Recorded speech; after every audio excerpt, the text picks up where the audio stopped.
안녕하세요. 저는 올해 33살 여자이고요. 직업은 군무원입니다. 젊은 나이인데 힘든 일을 겪어서 살기가 너무 힘이 드네요. 저는 살면서 이렇게 기가 막힌 경험을 해본 적이 없었어요. 오늘 이야기를 들어보시고 조언도 주시면 좋겠어요.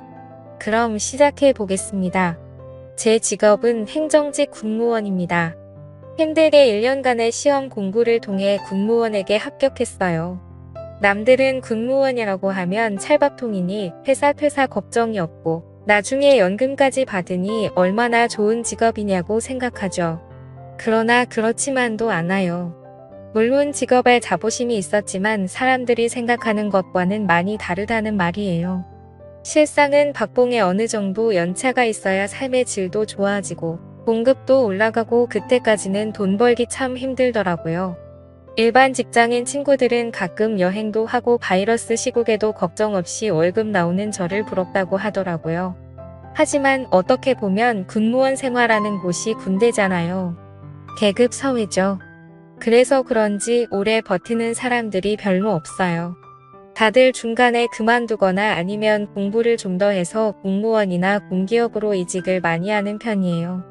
그래도 전 나름 오래 있긴 했어요.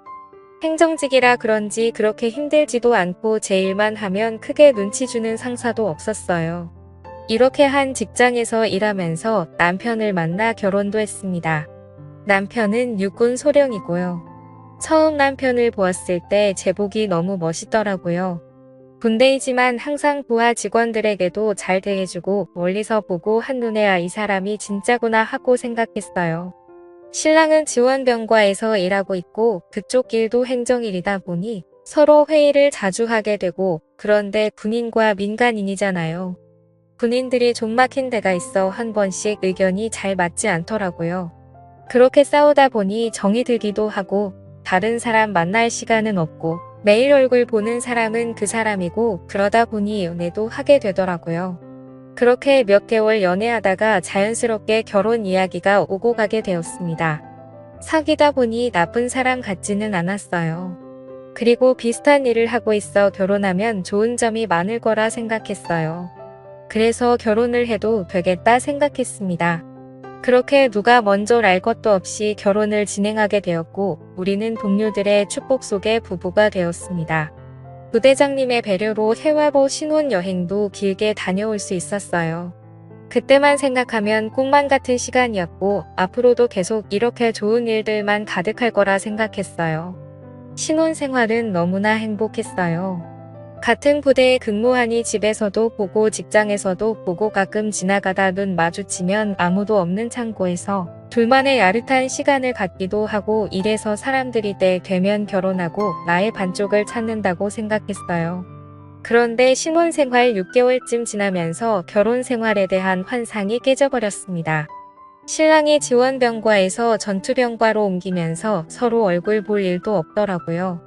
제가 시간이 나면 남편은 훈련으로 인해 바쁘고 남편이 시간이 나면 제가 정신없이 바쁘더라고. 어쩌다 둘 다 시간이 생겨도 데이트보다는 밀린 잠을 자는데 먼저이고 결혼만 했다 뿐이지 전과 별로 달라진 게 없더라고요. 나중에는 이게 부부인지 군대 동기인지 분간하기 어려웠어요. 그냥 한 집에 사는 룸메이트 같았습니다. 그러다 보니 부부간의 애정도 별로 없었어요. 남들은 신혼 때 더 불타오른다고 하는데 그럴 시간도 없어.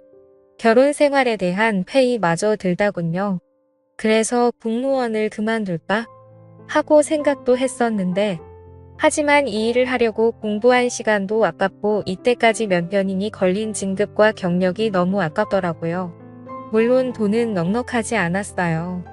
적어도 아이를 가지기 전까지는 부지런히 벌어서 저축해 놔야겠다고 생각했어요. 그런데 안 되려고 하니까 모든 일들이 제 마음대로 되지 않았어요. 사회생활이라는 게 업무도 중요하지만 인간관계도 정말 중요하다는 생각이 들었어요. 그게 제 마음대로 되지 않았어요. 바로 새로 들어온 간호장교 때문이었습니다. 일반 직장인도 마찬가지겠지만 군무원 또한 시간이 지나고 진급하고 연차가 쌓이면 선후배의 관계가 엄격하거든요. 그리고 여기는 군부대잖아요. 하지만 민간인과 군인 신분은 계급을 떠나 서로 동반자라고 해야 할까? 서로 이해하고 다독여 주려고 노력하는 사이거든요. 친한 사이는 될 수 없겠지만 적어도 불편한 관계는 되지 말자고 생각했었습니다. 그런데 늦게 온 간호장교가 유난히 되게 까다롭게 굴고 불만도 많이 있어 보였어요. 나이도 비슷하고 계급도 대위라서 저도 막 대하기에는 좀 힘든 사람이었어요. 그런데 어느 날부터 저와 관계가 나빠지기 시작하더라고요. 평소에 똑같이 했는데도 뭐 행정일을 이따게 보냐 등 짜증을 엄청나게 내더라고요. 그래서 제가 한 번은 시간을 내어 물어봤어요. 저게 대우님 뭐 제가 실수한 거 있나요? 근데 무시하듯이 그냥 말없이 노려보더니 가버리더라고요. 아무튼 결혼 생활도 재미없고 사무실에서 신경이 쓰이는 일도 생기다 보니 스트레스가 정말 많았습니다. 그러던 어느 날이었어요. 훈련을 다녀온 남편의 짐가방을 정리하는데 처음 보는 화장품이 보이더라고요. 남편이 쓰는 남성용이 아니라 여성용 화장품이었어요. 이거 당신 거 아니잖아. 어디서 났어? 그랬더니 남편은 그거 화장품 다 떨어져서 새로 샀어. 라고 겁니다. 그래 그런데 이거 가벼운데 새 것 아니야? 아우 나 쏟아져나 보지. 뭐 그렇게 꼬치꼬치 되물어 화를 내는 남편을 보니 저도 더 묻기가 싫어지더군요. 근데 여자의 직감이랄까 뭔가 좀 이상한 느낌은 들었지만 그날은 그냥 넘어가기로 했습니다. 그런데 며칠 후 전 똑같은 화장품을 다시 보았어요. 집이 아니라 사무실에서였죠. 그렇게도 저를 싫어하던 간호장교의 책상 위에 똑같은 화장품이 놓여 있었습니다. 처음엔 아무 생각 없이 봤어요. 우연일 수도 있겠죠. 화장품 전시대에 가면 흔하게 살 수 있는 화장품이고 우연히 같은 걸 샀을 가능성이 있잖아요. 그렇게 생각하고 넘어가려고 했습니다. 그런데 머릿속에서 그 생각이 지워지지 않더라고요. 자꾸만 뭔가 쌓은 기분이 들었어요. 그때부터 저는 그 두 사람을 유심히 살펴보기로 했습니다. 회사에서는 간호장교의 행동을 주시하고 집에서는 남편을 능히 살펴보았죠. 그런데 딱히 이상한 건 없더라고요. 뭔가 증거가 될 만한 것들은 잡히지 않았어요. 어쩌면 제가 너무 예민하게 생각한 걸 수도 있겠다 생각했습니다. 그때에는 정말 스트레스로 잠도 잘 못 자고 그랬거든요. 신경이 예민한 상태였기는 했었어요. 그렇게 잊어버리고 지나가려는데 어느 날 충격적인 이야기를 듣게 되었습니다. 늦은 점심을 먹고 사무실로 돌아왔는데 사람들 몇몇이 모여서 이야기하고 있었어요. 그러다가 내가 다가가자 사람들이 황급히 자리를 뜨더군요. 괜히 내 눈치를 살피면서 헛기침을 하는 사람도 있더라고요. 이상한 낌새를 눈치챈 저는 제일 친한 후배를 붙들어 물어봤습니다. 무슨 이야기를 했냐고 물었더니 그 후배가 망설이다가 제게 사실을 이야기해주더군요. 어젯밤에 누가 남편을 봤는데 그 간호장교와 모텔에서 나오더라 합니다. 소문날까봐 몇몇 사람들끼리만 이야기하고 있는데 제가 그걸 보고 추궁을 했던 거죠. 그리고 그거 사실이냐고 사람 얼굴 잘못 근본 증거 아니냐고 물어봤어요. 매일 보는 사람인데 잘못 볼 리가 없겠죠. 일단 후배의 사람들한테 얘기는 더 이상 퍼져나가지 않도록 입단속을 시켰습니다. 가슴이 답답하고 정말 미치겠더라고요.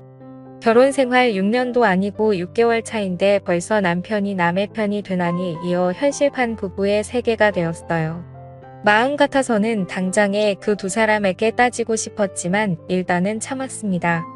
확실한 증거를 잡고 싶었거든요. 다행히 소문은 더 퍼지지 않았고 남편도 그런 얘기가 돌았던 건 꿈에도 모르고 있더군요. 아무 일도 없다는 듯 출근하는 그 얼굴들을 보니 정말 귓사랑 날려주고 싶더군요. 저는 먼저 남편 핸드폰에 위치 추적 응용 소프트웨어를 설치했습니다. 제 눈으로 확인하고 싶었거든요. 응용 소프트웨어를 깔면서 문자랑 통화 내용을 봤는데 벌써 지워버렸는지 없더라고요. 그렇게 남편의 행적을 추적하던 중 드디어 남편이 수상한 길로 가는 걸 발견했고 얼른 택시를 타고 남편이 있는 곳으로 향했습니다. 위치 신호는 뒤 골목에 있는 모텔에서 멈춰 신호가 잡히더군요. 저도 그 앞에서 한참 동안 잠복해 있었어요. 얼마 후 예상대로 남편과 그 간호장도는 나란히 손을 잡고 같이 나오더군요. 그걸로 증거는 충분했습니다. 하지만 전 바로 행동하지 않았어요. 그렇게 시시하게 끝내고 싶지 않았거든요.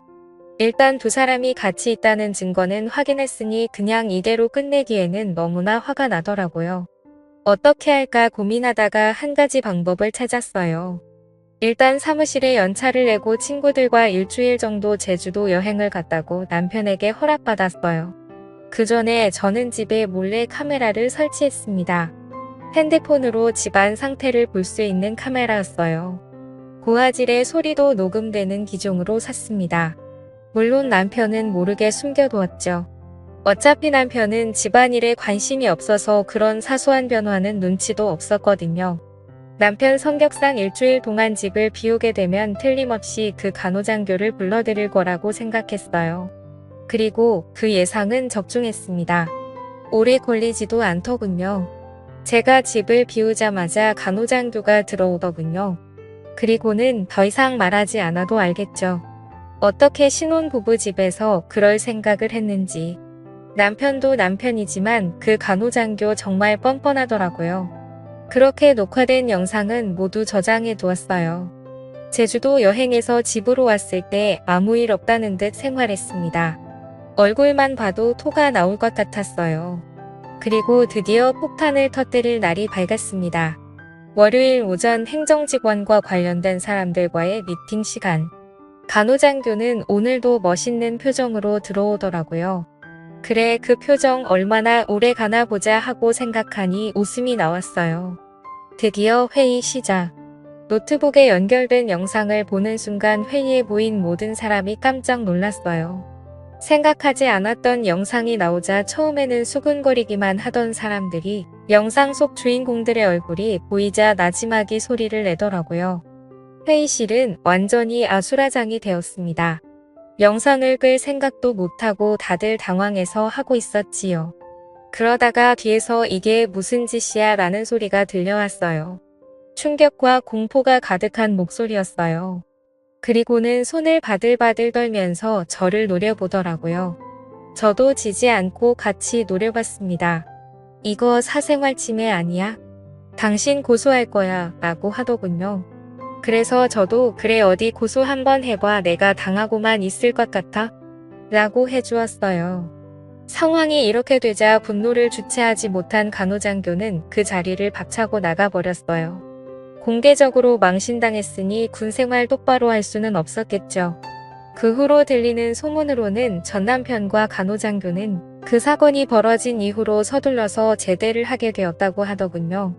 저 또한 이혼과 몇 년간의 군무원 생활을 정리했답니다.